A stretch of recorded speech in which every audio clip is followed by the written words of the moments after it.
Danny Frank for GNAT-TV. It was September 2015 when I first interviewed Jim Kaat about the book he authored at the time, If These Walls Could Talk. If These Walls Could Talk. So here we are today talking about Jim Kaat's latest book, Good as Gold, which was released not too long ago in paperback, and it's published by Triumph Books. So who is Jim Kaat? Besides being a Vermont resident these days, it's really hard not to know Jim if you have an interest in sports and baseball. Jim has distinguished himself as having one of the longest careers in baseball as a pitcher, 25 years. And as of 2022, Jim Kaat is a Hall of Famer. So let's start there, Jim. I guess being elected to the Hall of Fame in Cooperstown is like the pinnacle for any major leaguer, right? I think it is. It's probably the most humbling honor that a player could get. And in my particular case, I think I was probably the first pitcher that was rewarded for longevity and dependability. Most of the starters that are in the Hall of Fame, Koufax, Gibson, Marichal, Seaver, etc., were like opening day starters, perennial all-stars. They were like thoroughbreds. I was kind of like maybe a Clydesdale coming in behind them, but I was very humbled that the Veterans Committee, a lot of guys that I played against and with, and writers and executives that were around when I played, had an influence on getting me in there. So it's quite a humbling honor. It seems to be a very mercurial process to get into the Hall of Fame, right? I mean, well, when I was first eligible, when your career ends, and mine was 1983, there's a 5-year waiting period. And I was curious because Robin Roberts and Fergie Jenkins, they had similar win totals. Robbie had, I think, 286, Fergie 284, I had 283. But that was an example of how they were very dominant starters. And I did mine over a longer period of time, though my last 8 years, I was really a specialty lefty-on-lefty guy. If my career had ended in 1975, I may have gotten in sooner because those were my, prime years as a starter. But I think the writers, they look at dominance. And so fortunately, after 15 years on that ballot, I got maybe 30% tops. And now they have the Veterans Committee, where a committee of 16, 8 former players who are Hall of Famers, 4 executives, 4 sports writers that were active during my career. Now they vote, and you have to get 75%. I got it right on the number, 12, which I've always said it's easier to be president of the United States than it is to get in the Hall of Fame because you need 75% of the vote. So on a note of personal pride, which I will repeat from my 2015 interview with you, Jim, as a youngster sitting in the bleachers at Yankee Stadium, I watched you pitch a game against the Yankees for the old Washington Senators, and I guess it was 59 or 60, 1959. I may have made an appearance against the Yankees in 59, but my first win, which was a memorable win, was in Yankee Stadium, and the opposing pitcher was Whitey Ford. And, oh, really? And later I got to know Whitey as a friend. We played golf together, and Whitey actually was influential, showed me how to grip my fastball a different way that was more effective. So that was a memorable day. April 26, I think it was, in 1960. That was my first win. So anytime you had a chance to pitch in Yankee Stadium, it was special because of the tradition and the history. So, Jim, you were actually signed by the Senators as an amateur free agent. What does that mean exactly? Well, the draft came in 1965 when baseball decided that they would establish the draft where the poorest teams or the teams with the worst record got the first pick, and then so on down the line in hopes that that would create more parity. I don't think it necessarily did. So anybody before 1965, you could sign with whoever you wanted. So everybody was a free agent. And I happened to be scouted by a man named Dick Winsick. I was pitching for Hope College in southwestern Michigan. And he saw me pitch against Kalamazoo. I had a good game. He was actually there to see the other pitcher. And he said, well, I better go back next week and see that kid again. And he saw me twice more, and then invited me for a tryout with the Senators when they were in Chicago, which was near my hometown in Michigan. And then subsequently offered me a contract to go out and start my career. And we're sitting with a major league player here who became the last major league player to have played in the 1950s, and the last player from the original Washington Senators to retire. And they retired your number, right, about 2 years ago, number 36, the Minnesota Twins, right? Right, yeah, we became, there's a lot of people are still confused because we moved from Washington to Minnesota in 1961, and then Washington got an expansion team, and that team eventually moved to Texas. So that was the expansion Senators. And then, of course, now the former Expos came into Washington. They're now the Washington Nationals. But we were the original Senators. And I had a thrill a few weeks ago. We honored the 1924 Washington Senators when Walter Johnson was their star pitcher. And this is the 100th anniversary of them winning the World Series. So I bonded with Walter's grandson there. And yeah, the Twins were nice enough during my Hall of Fame year. Because the majority of my career was with the Twins, and that's where my best pitching was. So they honored me by retiring my number. Yeah, it must have been a great evening, right? Yeah, it was an afternoon affair. Oh, and afternoon. Yeah, all the Tony Oliva, Rod Carew. Of course, Harmon's no longer with us, nor Kirby. Bob Allison. Bob's number wasn't retired, but he was a terrific player on our team. Bert Blyleven. So yeah, to be up there with I think there are 10 of us.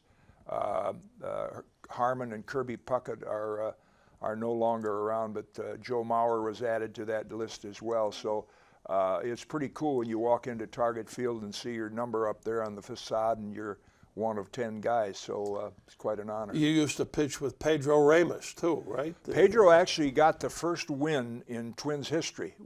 He shut out the Yankees opening day of 1961, and yeah, when we moved to Minnesota, our logo on the cap was TC, which stands for Twin Cities. But as we went around the league, that was a new logo to a lot of the fans. So they would say to me, what's the TC stand for? And I would always kind of kiddingly say 20 Cubans, because Papa Joe Cambria signed all this Cuban talent, which made us a good team. We had Tony Oliva and Zoilo Versailles, who became the MVP. We had Camilo Pascual, Pedro Ramos, Julio Becker, on and on. We really tapped into that Cuban market and took advantage of it. And you were an all-star, Jim, 3 times, and the Golden Glove Award for defensive skill was a record 16 consecutive times. And you used the same glove, I believe, for 15 years, correct? 15 seasons. I have it in my home about 10 minutes from here. Yeah, I used the same glove for 15 years. It's kind of like an old pair of jeans or a sweater. It just felt comfortable, and I kept it's all taped up. If I threw it on the street, a kid would pick it up and put it in the trash can. I mean, is that a good idea for a player today to use the same glove? I think there are a lot of, today not as much. They get a new glove all the time. A lot of pitchers. David Wells, for example, with the Yankees, he used a different glove every start, and then after that start, he would autograph it and he put it on his website to raise money for his foundation. I couldn't use a new glove. It took us a while to break them in. So, and my fielding really came from my boyhood idol, Bobby Shantz. Sure. Bobby Shantz was a little left-hander with the Philadelphia A's, and I was Cy Young Award winner. Yeah, and I didn't really grow till after my senior year in high school, so I would hear the radio announcer when they were in playing the White Sox say, here's Bobby Shantz, best fielding pitcher in baseball, lands on the balls of his feet, ready to go either way, a Gold Glove winner. And so when I went to my first spring training and going through the pitcher's drills, the coach said, hey kid, you look just like Bobby Shantz. So the cool thing was in Bobby's 98 now, I'm 85. So 5 years ago at the Rawlings Gold Glove Dinner, they honored Bobby as the original Gold Glove winner for a pitcher. So they had me present a legacy award to him. So I told the audience, how often does an 80-year-old get to give an award to his boyhood idol who's 93? About Sure. he's 98 now. Sure. Wow. Wow. Yeah. Your career pitching record, Jim, is winning 283 games and losing 237, and you have an earned run average of 3.45, which is remarkably low when you compare it to the pitchers in these days. So my observation about why your earned run average is so low compared to today. Well, I think that's true of probably all the starters in my era, because today, as specialized as the game is, a starter, say he gives up 3 runs in the first inning, and they're probably going to take him out after 5. So his earned run average is already well over 5. Well, if I gave up 3 runs in the first inning, there's a chance that they're going to leave me in the game till maybe the 8th inning and then take out a pinch hitter. So that made our ERA lower. In fact, if you look at the top 15 all-time winners, and they're all in the Hall of Fame, they also have the top 15 losses, because before specialization, it was our game, win or lose. So we didn't call guys in from the bullpen. So we also didn't compile as high a winning percentage maybe as some of the pitchers today. Jim Kaat, do you believe that had you been a member of some better performing teams, your won-loss record would probably have been better? You know, I don't think so. There were some years, like 1964, we finished 7th, and I had a really good year that year. But then I was with the Phillies. We won 100 games every year. I was kind of a part-time starter. My record wasn't as good.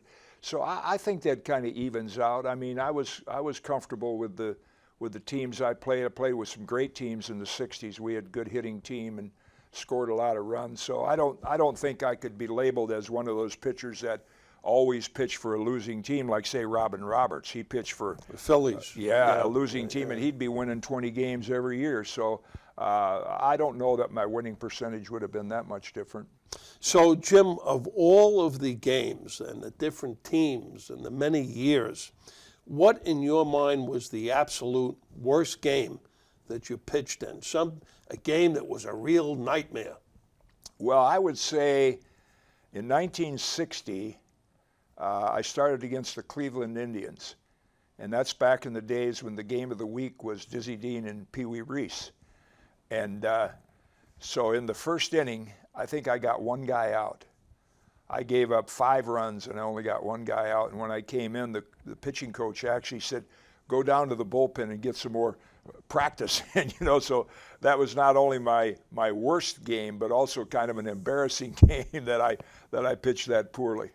So let's go to the reverse. There must have been a game that you consider your finest game. Probably many, but can you pinpoint one that was your finest game? Well, to you personally. Yeah, I think the one that meant the most was in '65, the pennant clincher, because we didn't have playoffs then. And in '64, the Phillies had a very comfortable lead, and then they collapsed the last 2 weeks. So we had a 6 or 7 game lead, and all we heard when we play other teams, oh, don't forget those '64 Phillies. They had a big lead. So I started that Sunday afternoon in Washington. In that game, if we won that game, we won the pennant. And we won it 2-1. I pitched 9 innings, and the cool thing was the last out of the game, I struck out what would become one of my best friends, Don Zimmer. Zim was a strikeout victim. So that meant the most. I mean, I had a game in California, and one of my last wins with the Twins, I gave up a leadoff home run to Frank Robinson in the top of the 2nd, and I got the other 27 guys out. So it was near a perfect game, but it wasn't. It didn't mean as much as the pennant clincher. So, Jim, in Good as Gold, there's a photo that shows you and Boston Red Sox icon Ted Williams, and you described how you pitched to him in your very first major league start. Yeah, that was, you know, in those days before a lot of games on television, all I knew about a lot of the players was what was on the back of their trading card, because we all collected those. So I remember pitching in Boston, and Williams came up, and I turned around and looked at our second baseman, Johnny Shivey, and I said, I'm facing Ted Williams. You know, that was I was pretty intimidated by that. I was on the Ricky Cobb show a few weeks ago, and he asked if I remembered the 3 times I faced Ted Williams. And I said, I can give you pitch by pitch, but Ted got me the first 2 times, and then in 1960 he pinch hit against me, and I got him out then. But more importantly is I got to be a friend of Ted Williams. I actually spoke at the dedication of the Ted Williams Tunnel in Boston, so it was quite a thrill to be able to sit down with him and talk baseball. So beyond Ted Williams, several batters who stood out in your career, who you pitched to, and the outcomes. There must have been a couple that stand out. The four players that I faced more than any other players are all Hall of Famers. I probably helped them get there. It was Louis Aparicio, Brooks Robinson, Al Kaline, Carl Yastrzemski. Brooks Robinson, I faced him more than any pitcher, and he faced me more than any pitcher in his career. He got more hits off me. Kaline did the most damage. Al Kaline was a guy who, I think he hit 10 home runs off me, which is more than any other. Yaz hit me pretty well. We had some great battles, but those 4 guys stood out. You had a guy who's not a Hall of Famer, but really was tough on me, was Reggie Smith, who was an outfielder for the Red Sox in the 60s, had a long career with other teams. So a pitcher, when the batter is approaching you, pitcher really has to be a psychologist, right? More than say an outfielder or an infielder even. The pitcher has to get into the psyche of the batter, no? Yeah, I think, there's an interesting movie out now by Mickey Hart, who was a percussionist for the Grateful Dead. And it's called Rhythm Masters, and it talks about being in the flow of the game. And that's as a pitcher, every game was different. And what was different in my era is it was pre-expansion, so we faced the same hitters many times during the season. So a lot of what went into how you pitched him today might be predicated on how you pitched him a couple of weeks ago, because he certainly remembered that. So you were always had to be in sync with your catcher. Well, I got him out this way last time. Is he going to be looking for that, or is he going to be looking for something different? So it was always a battle to say, if I had consistent success against a hitter, I continued to go that way until he proved he could hit me. But, some of the great hitters like Kaline and Mickey Mantle, you just had to pitch them differently. Warren Spahn told me when I got a pitching lesson from Warren Spahn in the 60s, great left-hander, more wins than any other lefty.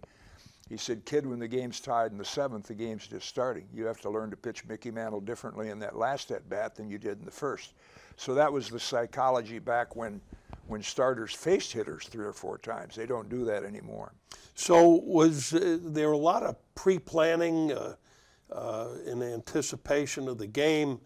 Does the manager or the pitching coach go over each player, each at-batter and before the game, and a strategy that's worked out? How does that come together? The way we used to do it, which would be pretty old school compared to today, because today they look at their computer and they have all the numbers of what this guy's done against certain pitchers, all the database. But what we did is a pitcher would sit on an equipment trunk in the middle of the room, and you'd have a scorecard. And you'd say, for example, here's Bubba Phillips. He's the leadoff hitter. He's a first ball fastball hitter.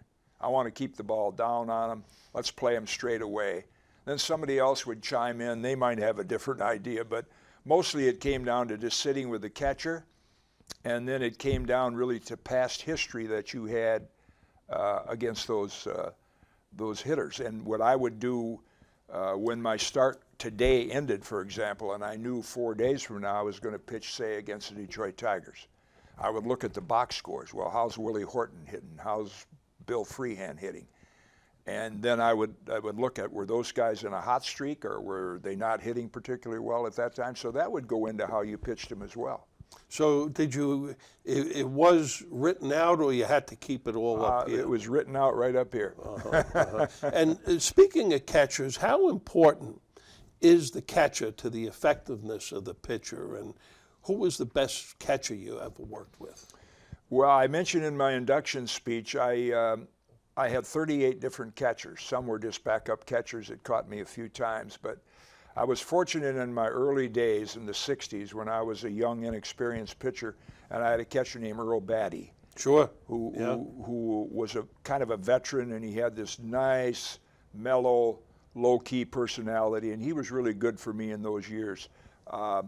Later in the 70s, when I was a veteran, we acquired a catcher named Phil Roof in a trade. Phil was not a particularly good hitter, but behind the plate, he was one of those guys when, as a pitcher, you know, you might say, I remember one day I'm looking down at Willie Horton, who was a great fastball hitter. But something in my mind said, I think right now I can get him out with a fastball, because say I'd thrown him a lot of, and I would look down at Phil Roof and he'd have the fastball sign down. So we had that chemistry that you want between a pitcher and a catcher. Unfortunately, in today's game, that doesn't exist as much, because they have all this data that says this is the way you should pitch them. But I know from being a pitcher, you feel differently every time you're out there. So you might have got this guy out with a curveball, but today, well, my curveball's not that good, so you got to go to plan B. So in those days, the old days, the 50s, 60s, 70s, 80s, did the pitcher, did you have more autonomy as the pitcher versus today, when maybe management might be dictating or influencing to you on how to throw, you know, or maybe the catcher has more of an influence here? Well, I would say definitely yes, because the motto I always went by was, when you pick up the box score the next day, it doesn't say losing manager or losing catcher, it says losing pitcher. So the catcher and the good catchers, they always made suggestions. That's a suggestion, but whatever you feel is the best pitch to throw, it's on your shoulders. You have to take ownership of that. So I never had, I think today there's a lot more science goes into it, but you know, in all the years that I was a starter, you know, the catcher was just there to make a suggestion. And sometimes he would try to be, you know, try to emphasize a little more. No, I don't think so. And maybe he'd take a trip out to the mound. But for the most part, you made up your own mind what pitch you wanted to throw, because you're the one that had to live with its success or failure.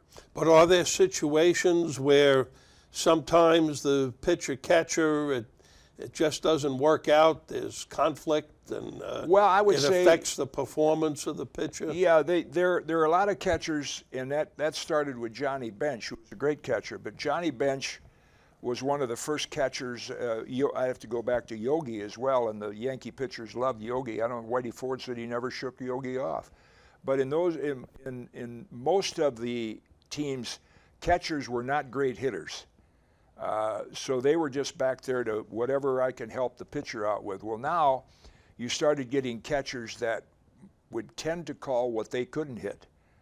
And so in that situation, like I had a catcher in Minnesota, George Mitterwald, good guy, good catcher, but he tended to, well, he couldn't hit a curve, so he might call a curve in a lot of situations where I wouldn't want to throw that. You see a guy like Phil, I think, could understand the psychology of what we were going with that particular day. But every catcher I had was back there to try to get the most out of me.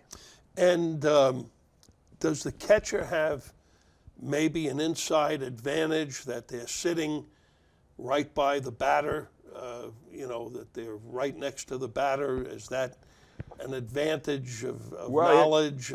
Well, what can happen really? is, like I had a teammate in Minnesota, Danny Thompson, and when I got traded to Chicago, he got a couple doubles off me. And we played golf, I think the day, that maybe might have been the same day after a day game. And he said, "You didn't notice, did you?" He said, "I moved up on the plate on you." See, well, a catcher, a good catcher would kind of look at, oh, I see this guy's moving back a little this time, or he's moving up a little this time. So that might dictate what pitch you'd throw. Jim Kaat, why is it generally through the years that pitchers are not good hitters? I think I know the reasons, but I'd like to hear it from your insider perspective.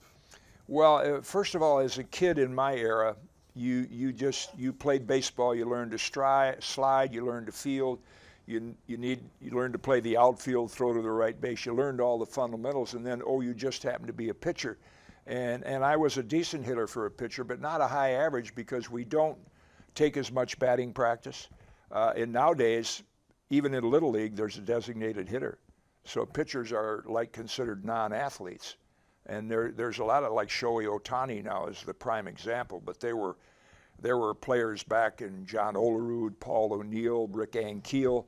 There were a lot of pitchers like that who were also good hitters and got a chance to take batting practice and kind of work on their craft. I want to note that our guest Jim Kaat has had a distinguished career as a sportscaster, and he has earned 7 Emmy Awards for excellence in sportscasting. And do you have a special technique as a sportscaster? Well, I learned a lot from giants in the broadcast business. I tried to approach that just like I did pitching. So Dick Enberg, Dick Stockton, John Madden, I picked their brain. They were always very helpful to me. And I think I had an advantage with my dad being such a fan that I knew a lot of baseball history, which helped me as an announcer. But it always warmed my heart in New York. I did Yankee games for 13 years, and they really didn't know me if I was walking the street as a player.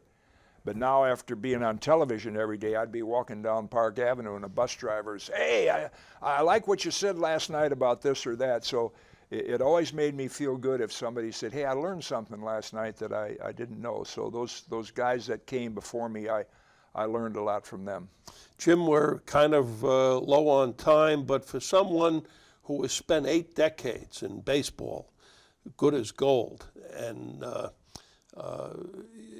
to me, in my opinion, the game used to be about passion and spirit, the game and its players, and I think it's unfortunate that it's transformed into being all about money and economics and profits. The spirit of the game seems to have taken a back seat. Yeah, I think the passion came from the fact that we weren't making much money. We had a nice living, but we weren't making the giant salaries they are today. And the reason that those came about, of course, was cable television and then streaming and sponsorship. And so the more that the pot is bigger for the owners, the revenue, now the players are much more sensitive to playing when they're 100% healthy. They don't want to take a chance on getting hurt because that might cost them millions of dollars. I mean, I forget who I read about the other day is making like $600,000 or $700,000, but he's going to be eligible for arbitration, and his next contract will be in the millions. So I think, and I can't blame, if I grew up in this area, my mind might be the same. I hope not, but they see this window. You know, the careers of players today, pitchers in particular, are very short. Starting pitchers' average career now is about 2.5 years. Really? Yeah. Either they come up and they're not effective or they get hurt. Not 25 years. No, not anymore. So, yeah, I think the whole pot of money has kind of changed the difference in the game today versus when we played. Jim Kaat, it's great to have you as a guest. I highly recommend, I think it's 3 books that you have out, right? But Good as Gold, it's great stories in it. My 8 Decades in Baseball by Jim Kaat. And it's almost 10 years when we did the first interview, and let's say that 10 years from now we're going to do another interview. Wow, that'd be pretty good. I hope I'm here to do it. So this is Danny Frank for GNAT-TV.